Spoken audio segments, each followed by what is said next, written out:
잠언 30장 24절. 자, 함께 읽도록 하겠습니다. 땅에 작고도 가장 지혜로운 것이 넷이 있나니. 뭘까요? 땅에서 가장 지혜로운 동물 네 가지가 있는데 무엇일까요? 사람, 사자, 땡. 네. 곧 힘이 없는 종류로되 먹을 것을 여름에 예비하는 개미다. 이랬습니다. 자, 개미는 얼만큼 사냐? 1년을 못 삽니다. 6개월 살거나 1년을 사는데 자기가 겨울에 죽을지도 모르는데 여름 내내 먹을 것을 준비합니다. 자기가 먹기 위해서일까요? 아니에요. 바로 가족들이 먹기 위해서입니다. 여러분, 개미가 얼마나 지혜로운지 아세요? 제가 우리 이제 총무 저희 딸 아들이 4학년, 3학년 이럴 때 등산을 갔습니다. 등산을 가는데 지렁이가 볼펜 굵기보다 더 굵은 지렁이가 있는 거예요. 그런데 개미들이 달라붙어서 그거를 옮기려고 하는 거예요. 근데 비가 온 후라 얼마나 살이 통통한지 너무 무겁잖아요. 이 개미들이 어떻게 옮길까 궁금한데 기다리려니 시간이 1시간, 2시간 흐르겠죠. 그래서 저희가 기다릴 수는 없고 정상까지 내려갔다가 오는 동안 얘네들이 얼만큼 옮겼나 궁금한 거예요. 그래서 주변에 소나무, 바위 이렇게 위치를 잘 알아놓고 갔다 왔어요. 그런데 갔다 오니까 한 1시간 반 걸렸을까요? 없는 거예요. 지렁이가 없었어요. 아무리 주변을 살펴도 여기 맞지? 맞대요. 장소는 맞는데 지렁이가 어디 갔을까요? 네, 놀라운 거는 지렁이를 개미들이 옮긴 것이 아니라 그 자리에 자기 집들을 파기 시작한 거예요. 지렁이가 무거우니까 밑에다가 마른 솔가지를 지렁이가 이렇게 떨어지지 않도록 석가래처럼 얼기설기 해놓고 그 위에는 위장술로 또 마른 솔가지를 다 옮겨와서 덮어놓은 거예요. 어디 옮긴 것이 아니라 덮어놔서 우리가 못 찾은 거예요. 그리고 그 밑에다가 어떻게 했을까요? 집을 만들고 있더라고요. 개미집을 만들어서 이렇게 그걸 보면서 가우디가 멋진 건축물을 만들었어요. 그래서 스페인 가면 놀라운 세계적으로 유명한 가우디 건축물들이 많답니다. 이렇게 개미는 지혜로운 건축가입니다. 아주 지혜로워요. 그런데 자기 혼자 먹기 위해서 그러한 겨울에 먹을 양식을 모아놓는 것이 아니라 한동안 여름에 열심히 일해서 자기 아들, 딸이 먹을 음식을 이렇게 저장해 놓는답니다. 또 여기 동물 중에는 개미가 나왔고요. 벌은 없는데 제가 벌을 키워봤어요. 우리 김명수 목사님도 홍천에 벌을 키우시는데요. 벌을 키워봤더니 또 놀라운 사실이 있습니다. 벌들이요. 구분이 되어 있는데 일벌이 있고 문지기 벌이 있어요. 문지기 벌은 말벌들이 오면 목숨을 걸고 그 안으로 말벌이 못 들어가도록 문을 지켜요. 그런데 말벌은 괘씸해요. 자기가 먹을 것도 아니면서 이 일벌들의 목을 땡강땡강 다 동강 내는 거예요. 그럼 어떻게 해요? 이 문지키는 벌들이 다른 친구 동료가 죽으면 그 자리를 또 뒤이어서 친구 동료들이 계속 문을 지켜요. 목숨을 걸고 그 말벌이 자기 집 안으로 들어가서 자기 동료 벌들을 먹지 못하도록 죽이지 못하도록 이 문을 얼마나 튼튼히 지키는지 깜짝 놀랐습니다. 그래서 하루 종일 제가 파리채를 들고 또 잠자리채를 들고 이 말벌을 잡느라고 하루 종일 이렇게 서서 기다린 적도 있었는데요. 이렇게 벌들조차도 자기 동족을 위해서 자기 식구들을 살리기 위해서 목숨을 건답니다. 그러한 지혜를 우리가 배워야 되겠죠. 그러한 사랑을 목숨을 걸고 순교하는 그 사랑을 이 개미와 벌에게 배워야 되지 않겠습니까? 두 번째 동물을 한번 보겠습니다. 약한 종류로되 집을 바위 사이에 짓는 사반이라. 자, 우리나라에는 사반이 없는데 사반은 이렇게 찾아봤더니 고양이처럼 생겼어요. 토끼처럼 생겼어요. 그런데 코끼리과래요. 코끼리처럼 크지는 않은데 오히려 고양이보다 작은 이 녀석은 이빨도 없어요. 제대로 약해요. 발톱도 없어요. 그러니까 적이 나타나면 싸울 힘이 없는 거예요. 어디다가 집을 짓는다고요? 바위 사이에 집을 지어요. 자기가 얼마나 약한 존재인가를 알아요. 자기의 그 힘이, 능력이, 지혜가 없음을 알아요. 그렇기 때문에 지혜롭게 바위 틈으로 쏙 숨어버려요. 사람이 나타나던 자기보다 힘센 동물이 나타나던 얼른 그 바위와 바위 틈 사이로 쏙 들어가서 거기서 자기 목숨을 부지한답니다. 무슨 말이냐? 우리는 우리의 처지를 알아야 되겠어요. 우리가 특히 이제 여러분 오해하지 마십시오. 저도 남한에 태어났지만 마음은 북한에서 온 것 같습니다. 우리 북에서 오신 여러분들이 3만 5천 명이 우리 남한 인구에 비하면 수적으로도 적고 또 여기서 태어나지 아니하고 여기서 돈을 벌고 기반을 잡지 아니하다 보니까 약합니다. 힘이 없습니다. 적응하기 어렵습니다. 제가 아프리카 가서 1년 동안 교사 생활 해봤는데 정말 어렵더라고요. 영어가 안 돼서 어려운 것이 아니라 거기 가서 전기를 이렇게 하세요. 여기서는 충전을 해야 전기를 쓸 수 있습니다 하고 다 가르쳐 줬어요. 가르쳐 줬는데 6개월 동안 제가 전기를 충전을 못하고 살았어요. 무슨 말이냐? 어려워요. 낯서니까 거기에서 새로운 방법으로 적응하고 산다는 게 어렵더라고요. 그래서 제가 10년 전에 허나밀 목사님이라는 목사님 교회 한마음 교회였다가 그날 교회로 바뀌었는데 거기에서 온유라는 자매가 있었어요. 1년 넘게 됐는데 겨울에 하루는 그 친구 집에 가봤어요. 전기가 있는데 형광등을 갈 줄 몰라서 깜깜한 채로 살고 있는 거예요. 왜 부탁을 안 했니? 다른 사람한테 와서 갈아달라고 하지 왜 그대로 이렇게 깜깜한 채로 살고 있니? 미안하다는 거예요. 이해가 되더라고요. 아프리카 가서 살아보니까 아프리카 사람들이 너 아프면 전화해 병원에 데려갈게. 그래도 그거 진드기 살인 진드기 물렸는데도 제가 3일 동안 전화 안 하고 버텼어요. 도저히 안 되겠다 싶어서 로라또라는 친구한테 부탁해서 나 병원 좀 데려가줘. 나 악셀레이터도 못 밟겠어. 운전 못하겠어. 나 좀 데려가줘. 이렇게 했어요. 뭐냐? 남한테 부탁하는 것이 이렇게 어렵더라고요. 교사이면서 그들을 볼런티어로 갔으니까 당당하게 부탁해도 되는데 부탁하는 것이 어렵더라고요. 그래서 여러분들이 이 남한 땅에 와서 적응하고 산다는 것이 얼마나 어려운지 제가 아프리카 1년 살아보고 알게 되었어요.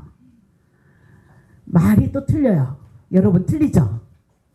똑같은 한국어를 쓰는데 달라요. 언어가 달라요. 얼마나 다르냐?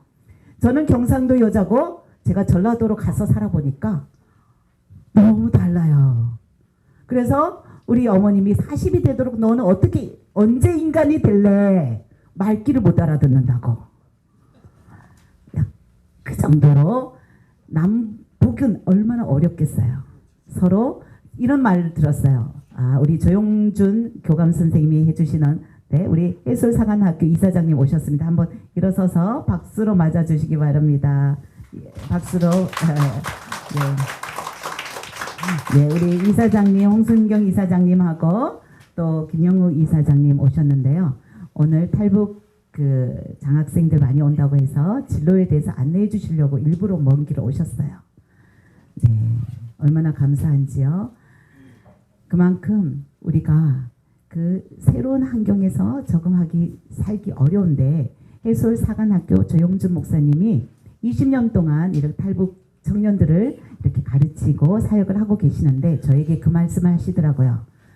우리 북한 분들이 감사하다, 고맙다는 말을 잘 안 하죠. 그거는 왜냐? 북한에서는 김일성 수령에게만 감사해야 되고 부모나 다른 사람에게 고맙다 하는 거는 우리가 익숙치 않습니다. 이러더라고요. 그때서야 알았어요. 저도 북한 사역을 하고 있지만 남한 사람들이 저에게 많이 하는 말 중에 하나가 북한 분들은 고마운 줄 몰라요. 고맙다는 소리를 안 해요. 이러는 거예요. 아, 언어가 다르구나. 같은 한국 기역, 니은, 가나, 다라를 쓰는데 달라요. 영어보다도 더 소통이 어려울 수도 있어요.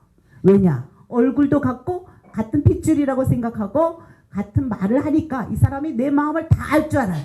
말 안 해도 내 마음을 진심을 알아줄 줄 알았는데 그게 아니더라는 거예요. 표현 방법이 다르니까 서로 이해하기가 어려워요. 그래서 오해해요. 그래서 여러분이 적극적으로 남한 분, 성도님들, 친구분들 만나면 여러분의 속마음을 솔직하게 말씀하세요. 제가 전라도 가서 10년을 끙끙 앓았어요. 표현을 안 하고 어쨌든 너 무슨 장꼬방이 뭐 갖고 오라. 예? 뭐 갖고 와라. 네? 그게 무슨 말이 단어를 모르는데 계속 그것만 갖고 오래요. 5번, 6번 묻다가 네 하고 갔을 때 찾을 수가 없어. 그게 뭔지를 모르니까. 그러다가 또 되돌아와요. 그러기를 10년이 걸렸는데 전라도 분들처럼 우리 북에서 오신 분들이 솔직하더라고요.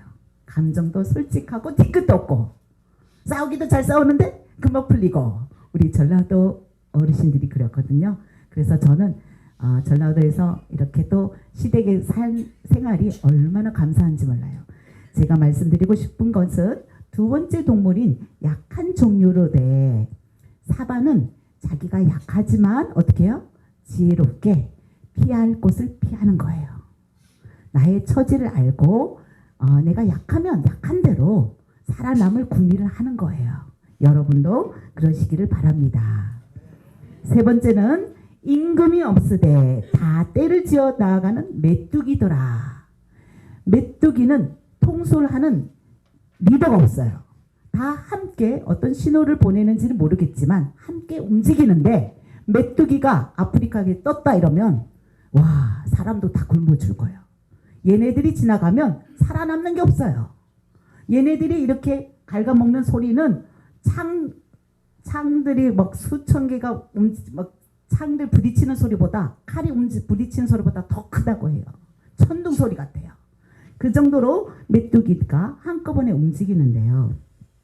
무슨 말이냐? 우리가 힘이 약할수록 뭉쳐야 삽니다. 남한 분들이 그래요. 정치하시는 분들이 그러시더라고요. 3만 명이 넘으면 북에서 오신 분이 3만 명이 넘으면 남한 사람들이 위협을 느낀다고 생각을 했대요. 무슨 말이냐? 어떤 당을 만들어도 북에 있는 분이 똘똘 뭉치면 남한 사람들이 그들의 그 강력한 그 생활력과 똑똑함 그러한 것에 당할 수 없을 거라고 생각을 위기의식을 조금 느꼈대요. 그런데 그게 아니더래요. 200개, 300개 단체가 있기는 한데 각각 다 모래알 같더래요. 3만 명이 넘었는데 4만 명이 넘어도 5만 명이 넘어도 이 탈북민들이 하나가 잘 안 되네? 이런 거예요. 그런데 북에서 온 분뿐만 아니라 남한 사람이 똑같아요. 우리의 오해하지 마시고 들으시기 바랍니다. 제가 아프리카에 갔거든요. 100명밖에 없는데 거기 한국에서 이민 사는 사람이 100명밖에 없는데 결국 누구한테 민원이 들어와서 한국에 되돌아오게 됐냐? 선교한다는 이름 면목하에 그 민원을 넣은 사람이 한국분이에요. 그러니까 아프리카 사람들이 계속 그래요. 이해가 안 간다. 왜 한 사람이 민원 넣었는데 너희 교육부에서는 너를 그냥 데려가 버리냐. 우리한테도 물어봐야 되지 않냐. 이 교사가 얼마나 열심히 일을 하고 얼마나 이 교사를 우리가 좋아하는데 너를 보낼 수 없다. 그런데 너희 정부에서는 우리한테 물어보지 않고 한국 사람이 한 사람이 민원 넣었다고 그냥 그렇게 그냥 이제 더 이상 연장하지 아니하고 데려가는 걸 이해할 수 없다 이렇게 말하더라고요. 무슨 말이냐? 우리끼리 싸우면 안 되더라는 거예요. 수신제가 지구평천하고 한 집 안 사람이 똘똘 뭉쳐야만 밖에서 아무리 적군이 오더라도 이겨낼 수 있습니다. 하나 돼야 해요. 그러려면 한 마음, 한 목소리, 한 뜻을 갖고 마음을 합해야 됩니다. 우리 탈북난민인권연합회 너무 귀한 단체이고요. 정말 이 단체를 알게 되고 같이 일하게 되는 것이 영광이고 올해 가장 기쁜 행복한 한 해였습니다. 네, 그거는 바로 이 단체가 다른 단체에서는 다 서로를 욕하고 서로를 헛들는데 이 단체만은 그렇지 않더라고요. 그러니까 이 단체가 그만큼 많은 사람들이 모이고 그만큼 구출사역, 생명을 구출하는 사역을 감당해낼 수 있는 줄 믿습니다. 하나님이 가장 사랑하는 단체, 가장 귀하게 여기는 단체인 줄 믿습니다. 그러기 위해서는 임금이 없더라도 때를 지어 함께 날아가는 한 마음 한 뜻, 한 마음 한 말을 하면서 같이 일하는 그런 단체, 내년에도 더 큰 사역을 감당할 줄 믿습니다. 마지막입니다. 손에 잡힐만 하여도 왕궁에 있는 도마뱀이니라. 아프리카 가면 이 도마뱀이 벽에 많이 타고 다니는데 굉장히 유익한 동물이에요. 유익한 동물은 일부러 그걸 잡거나 죽이거나 해야지 아니하죠. 어디 가거나 우리가 유익한 일을 한다면 아무리 적이 우리를 죽이려고 해도 죽일 수 없습니다. 바로 우리의 정체성은 바로 만군의 하나님, 여호와 하나님의 아들, 딸입니다. 세상이 볼 때는 우리가 가난해 보여요. 약해 보여요. 또 비천해 보이고 아무 지혜도 능력도 없는 것 같지만 하나님이 택하심을 보라. 하나님이 택하시는 것에는 지혜자가 별로 없대요. 능한 자가 별로 없대요. 문벌 좋은 자가 별로 없대요. 다시 말해서 지혜자, 능한 자, 문벌 좋은 자 안 쓰고 어떻게 해요? 약한 자를 들어서 하나님의 살아계심을, 하나님의 강하심을, 하나님의 능력을, 하나님의 무한한 지혜를 드러내신다는 겁니다. 그래서 저와 여러분을 택하여 쓰시는 것에 대해서 얼마나 감사한지요. 바로 우리 임마누엘 교회라는 개척교회, 작은 교회를 통하여서 우리 탈북난민인권연합회와 함께 협력해서 하나님 나라, 그 거룩한 나라를 꿈을 꾸며 이루어간다는 것이 얼마나 감사한지 모릅니다. 네, 하나님께 한번 박수, 감사의 박수 올려드릴까요? 네, 감사합니다. 네, 또 오늘 특별히 말씀 이제 여기서 줄이기로 하고요. 멀리서 일본에서 오신 분이 있어요. 우리 선교사님 잠깐 나오셔서 짧게 간증하시고 또 준비하신 찬양과 음악회를 시작하도록 하겠습니다.